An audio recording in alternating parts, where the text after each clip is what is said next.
Երկրաշարժից տուժած հարյուրավոր կոլումբացիներ փողոցում հայտնվելու վտանգի առաջ են հայտնվել։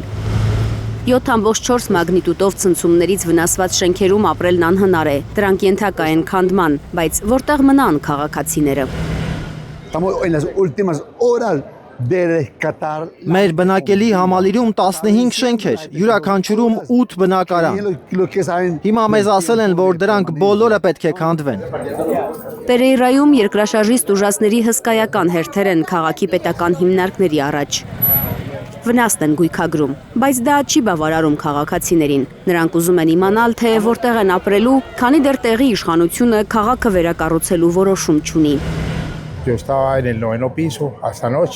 Իմ խնդիրն այն է, որ ես ապրելու տեղ չունեմ։ Երեք ընկերս ինձ կացարան տվեց, բայց իմ իրերը մնացել են փլատակներում։ Մենք ուզում ենք իմանալ, թե որքան պետք է սպասենք, երկար չենք կարող ուրիշների տանը մնալ։ Հումանիտար աղետ է Կոլումբիայի գրեթե բոլոր քաղաքներում, որոնց հարվածել է ստորգետնյա ցնցումը։ Պալմիրայի դիահերձարանի դիմաց զոհվածների հարազատները օրերով սպասում են դիակների նույնականացմանը։ Երեք երեկոյան ինձ ասացին, որ առավոտյան ժամը 9-ին հորս մարմինը կտան։ Բայց հիմա էլ ասում են, որ նրա անունը ցուցակում չկա, դեռ պետք է սպասեմ։ Հայրս մահացել է երեքշաբթի առավոտյան եւ անկեղծ ասած չեմ ուզում, որ նրա մարմինը հանձնեն։ Մենք դեռ պատրաստ չենք նրան հուղարկավորել։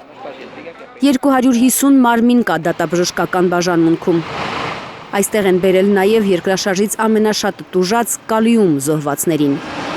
227-ի ինքնությունը դեռ անհայտ է, դիակների փորձաքննությունը չի ավարտվել։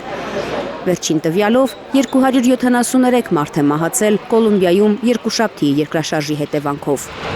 377-ն էլ անհետ կորած են համարվում։ Թերեզա Կադաևչյան, Գագիկ Տրղազարյան, Հայլուշ։